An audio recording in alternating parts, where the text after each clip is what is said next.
All right, ladies and gentlemen, let's get this out of the way before we start this video. Chili feels like trash. I'm going to try and get through this commentary, but I really want to make this commentary because since the CCs have had the Mino for the first week on loan, like we usually do for the campaigns, I've been having a blast with it, and it's 300% my favorite ship to play right now. And we pull off some ridiculous things in this game, and it's honestly hilarious because Mino is a ship that is so lightly armored and it can be countered very easily with radar, and that really sucks because the legendary rentals this go around is the Alaska. So most of the time, if you're playing Mono right now, you're going to be facing like 2 or 3 Alaskas. We get pretty lucky in this game, and we don't have to deal with too many. But yeah, this game we get to push Mino's envelope a little bit more than I think I should have, but it kind of gives you a good idea of the offensive power that this thing really can dish out. If you catch somebody by surprise with the Mino, it doesn't matter if they're a battleship, destroyer, cruiser, whatever, you can kill them so fast that it doesn't really matter that you're so lightly armored, because as you're going to see in a couple times this game, like there's just no time for them to react. And yes, like, you know, I'm a really weak ship, and I'm going to be a really weak ship in close proximity to some pretty strong ships that could easily just one-shot me. But with the element of surprise and Mino's good concealment, it makes for these plays that are honestly just some of the most fun, because I love being in a very lightly armored ship but dealing like massive damage, because it's so annoying for the other person on the receiving end. It's just like, oh my god, I can like hit this guy with 2 shots and kill him, but you can't. So that's honestly, I love the light cruiser playstyle just because it makes me think more, especially with Mino, because like you got to be thinking about your positioning. I will say this right now: I have gotten dev struck in Mino more times in the past week from this loan than I have in the past 5 months of playing everything in general, and that's just 100%. Like I've been dev struck at least 10-15 times. And it just happens. It's going to happen. There's like 5 radars a match usually right now, with the ton of Alaska Rs, and yeah, it's quite fun. But anyways, this spawn is usually my favorite kind of place to kind of sit early game, but with the Alaska going out wide and the Georgia pushing through here, I really don't have a lot of support, and I'm not going to stick around and let this Alaska start chunking me. So this is where we really make our first move, and we're debating on if we really want to fully commit to B, and we see that the enemy destroyer went in there as well. So I'm thinking, like, you know what, I can push this gap. I still have 25 seconds of hydro. Like, if I need to make this decision, I need to make it now. And you can see me debating here. What I was doing there is I was looking to see what cruisers they have, because I really don't want to go into B and find a Alaska. So just kind of checking the opposition and seeing like what could be lurking that way. I noticed that I'm spotted. It's either from B or the Kagero that's been behind that other cap circle. And as soon as I turn to spot the Shimakaze, the Kagero is actually there, so that worked out pretty well for us. And you're going to see this Shimakaze melt. We don't get the best shots on him early, but we connect with like 2 salvos, like 2 half salvos there, and he's just almost gone. He's still sonared, or he was shooting. We get a tactical beach. We dodge the torpedoes, looking for the Mogami there. The Kagero is still coming for some reason, and what we want to do here is we want to slow down. We want to make sure we can get this kill before we move into B, because we also know there's that Mogami. We see the torpedoes. We got to speed up just a little bit, and then we get the back turrets, and we get the final kill on the Kagero. Now, there's another thing here. Like, this is what I'm saying. Like, I couldn't stop just in time because the propulsion for this ship is really bad. So, I was already committed. Like, I just need to go for it. And I decided to go for the Mogami. Mogami should probably have had torps here. I'm not sure where they were, but we almost get him here. And what we're essentially doing as well is now that we're pushing inside to the island, we're trying to put that island in front of the Yamato. He wasn't paying attention, obviously. I know there's going to be a lot of comments and being like, oh, you're the brain dead enemies or whatever, but it's just like, let's be honest. Like, if you're going to have big games like this, you're not going to be able to do it versus pro players. You know, damage record games, big games, massive games, there's going to be an element of luck. There's going to be an element of the enemy just being just that bad. And there's just nothing else you can really say about it. I'm not going to deny it. You know, it's just, it is what it is. We all get RNG in terms of the maps, in terms of the people we play against, so I just see it as a fair chance for everyone to get to play against the same potato players.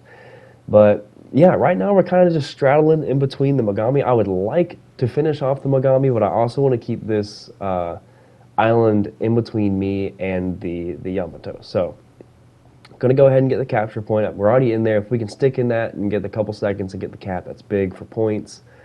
And I'm really worried about torpedoes here. If I was this Mogami guy, I would have shot torpedoes, like 100%. I'm not sure what this guy was doing, but we get a really nice cleanup on him. He does get a Citadel on us. He did have the AP loaded, which was nice on his part. And again, we're insanely close to a battleship that can easily just one-shot us with one turret. You know, but that's like Mino's thing is, yeah, I'm kind of worried about this Yamato, but the Yamato should be worried about me as well because I have 8 torpedoes per side. The sonar comes off cooldown literally at perfect timing. I'm not sure where this guy is looking. It's not at me. And he sees the torpedoes, which makes him turn out as well. So that means he's going to take him longer for his turrets to get around. And he actually doesn't get to get his turrets around. And we dev struck the Yamato. Now, here is a nice little moment of, oh, shit. The Vanguard almost, like you can see me, I prematurely hit the heal button because I knew I was about to take massive damage. And I didn't want any follow-up shots to kill me, so I immediately turned on my heal. Take a lucky shot from the Georgia there. That could have easily ruined us as well. Like I said, guys, there's a ton of luck in this game. At this point in time, we are clinching. This game should be over. And for the Baltimore actually does a really, really good job of delaying what's going on here. And I want to kill the Worcester because he's in the cap and he's giving me the perfect broadside. So if I can take care of the Worcester here, that is perfect for our team. And it just leaves the caps open. So Worcester's going to go down.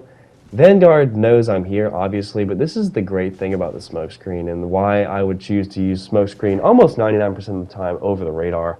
Radar is a very good tool in a division, but I think if you're going to play solo, the smokescreen is just much more widely, it's just easier to use, and it's going to help you out a lot more consistently than, say, the radar would. And Mino, like, Edinburgh gets away with it just because of the 30mm bow. It can play in a little bit more aggressive spots, but Mino can really struggle without good islands and, you know, all these kind of things. So if you spawn in a bad spot, you know, it can be really, really rough. Really worried about this Vanguard. And this is another time where we kind of just, like, we're testing our luck at this point. This game has already been so dumb. I should not be alive. It was so crazy. It probably would have been a video regardless, just because of how much stuff had happened and how much fun it was. But this is what I was talking about earlier, where sometimes pushing the envelope in Minotaur is just Minotaur. I'm just gonna say Mino. It's just so rewarding because if you do get to catch people off guard, there's nothing they can do about it, and it is so much fun. I will go over the build that I am running, but again, I'm just like, where's this Vanguard? Where did he go? And I see that he's right here, and his turrets aren't turned, you know? So what we're going to try and do is we're going to try and put our nose into this rock here, and he's going to try and get his guns to turn on, which is going to give us a better target for our torpedoes. And we're just going to try and stick right about here. We dodged the incoming salvo from the Alaska because we put the island in front of us. And he does get a shot against us, and we are down to 8,000 health. I'm already pre-healing. Like I told you, like I was worried. I was like, you know what? I don't want to take a random shell and not have used that heal. It's honestly fine with me. And so now we're sitting at 270,000 damage, 5 kills. we somehow are winning the game on caps. We're not winning on points, obviously. But this is where Mogami, aka Mino, comes into play because I am running the extra range on the torpedoes right now. So obviously with Mino you get 8 per side, and they are 10-kilometer stock. I think getting the extra kilometer of range for the torpedoes is actually a pretty good perk. I am running Fraser. I do get spotted here. I do kind of freak out just a little bit, but they will not be able to have the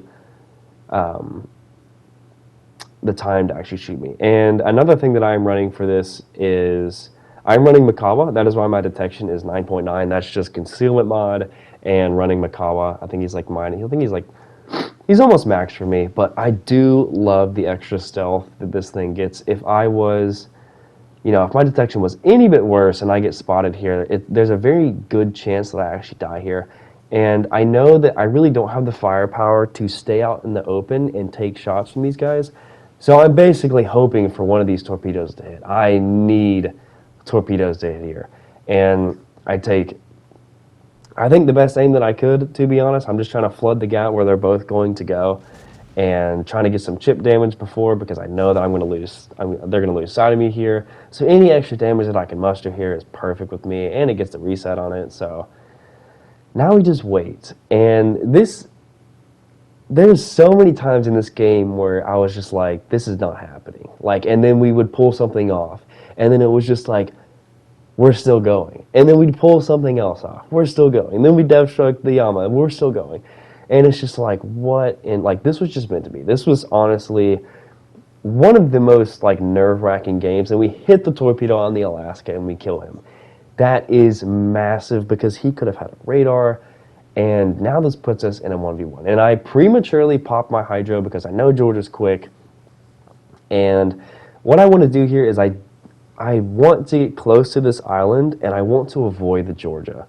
I really, really do. We can win on points here, and if I can play Ring Around the Rosie with this guy, that's fine. What I'm trying to do here is I'm trying to spot him with hydro so that I can know which way he's coming, and then I can commit to the other side. I don't want to commit left or right now because I don't know which way he's coming. If I commit left and he's going left, then I just kind of threw the game. So I'm kind of having to sit in the middle here, just every second is an hour at this point. He caps the base, and I thought, man, this guy's going to play it smart. He's just going to camp out, isn't he? He's going to make me make a move. Excuse me. But we do catch the Georgia on hydro, and we have enough room with the rock here to accelerate and get behind this island. We do pop the smoke screen as well. We drop our torpedoes. He's probably panicking, to be honest, and I was kind of hoping that this guy was just going to lemming. I kind of cashed out on my luck for this game. But yeah, had the extra smoke screen there. This guy can't, he can't spot us. He has to get within 2.8 kilometers. We have hydro. We know where he's going. He's actually leaving. And it was at this point in the game where I was just like, wait a minute. We just won this game. Because he's turning around, and what you're about to see me do here is I'm just about to back around, get the other torpedoes off just for safety.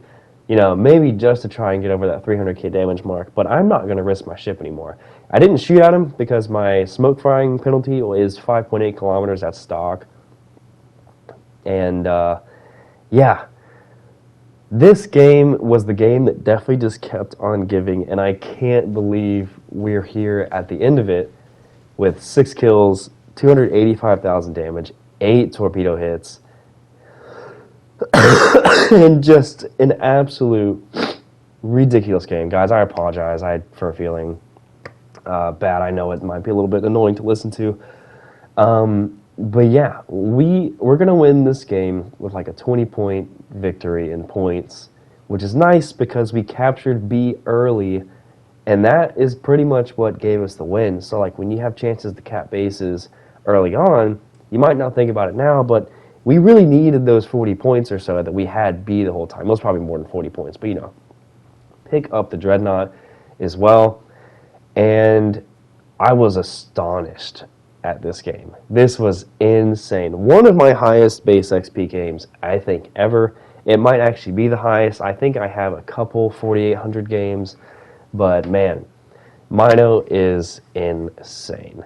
So let me go switch over to my commander build real quick, and I'll get right back with you guys.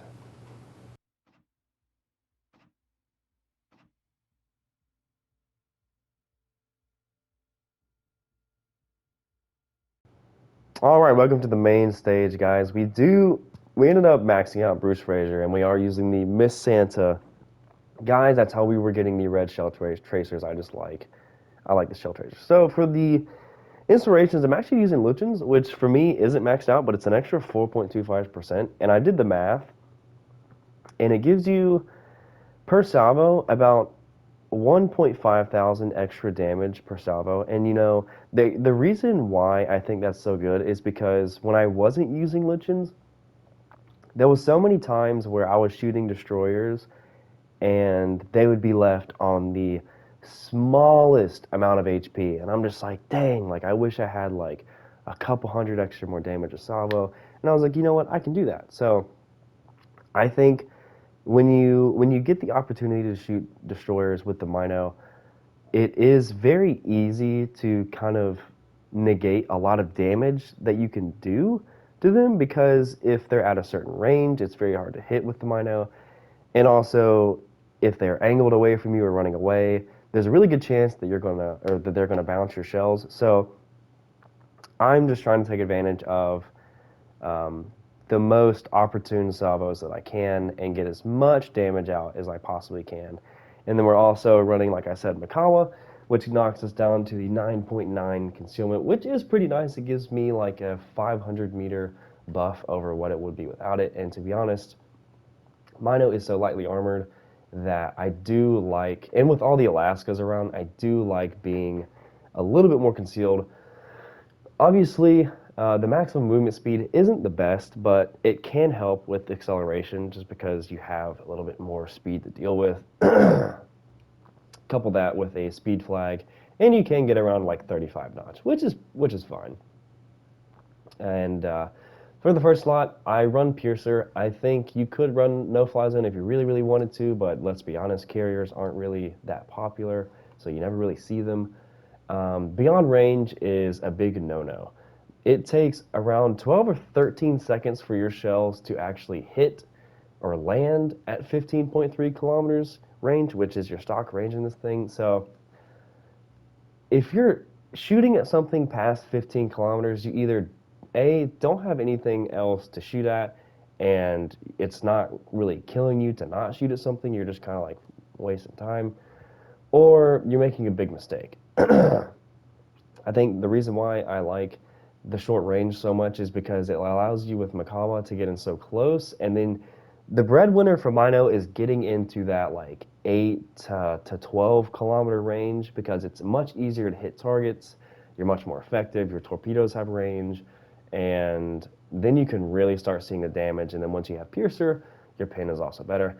Like I said, I am running Hard Run for the extra torpedo range for the 11-kilometer torpedoes.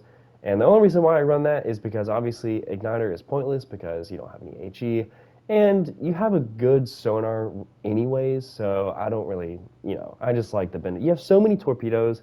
An extra kilometer on 16 torpedoes is honestly really, really nice. Again, going for punch through, maximizing that AP damage and the penetration, and then fixated. I just like fixated. I don't know. For me, it helps me when I shoot bow end targets or slightly angled, because as long as you're hitting in between the superstructure, like in between the turrets, you're hitting that superstructure, your shells are going to arm with the British AP. So it helps me kind of snipe those little angled targets just a little bit better. And obviously fully packed. This is a game changer in my opinion. You really don't need refill station, obviously, because the extra range that you would get is kind of going to be pointless, because again, your guns aren't very good past 15 kilometers anyways, because it's going to be extremely difficult to hit literally anybody at that range.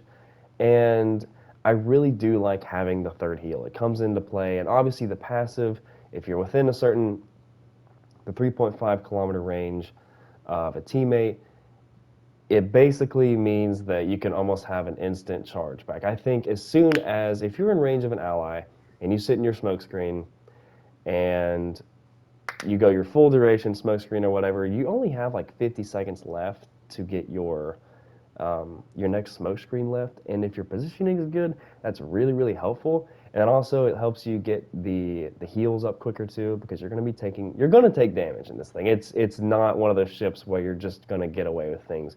You are going to get absolutely smacked around, and I have. So I like the extra heal, I like the extra smoke screen, and I like the extra charge, or the faster recharge on the consumables as well. So that is basically it, I guess, for the mods. I have played this thing a good bit. Obviously, I'm just going to go for aiming mods. I always do that. Going for steering gears, damage control mod really isn't that big of a deal because you have heals, so you can heal all that back. Concealment mod, obviously, and I did go for main battery reload time. So we are looking at a 2.8-second reload, and then the rest is kind of just there. Max AP shell damage, 3656. It's insane. The AA is obviously fantastic.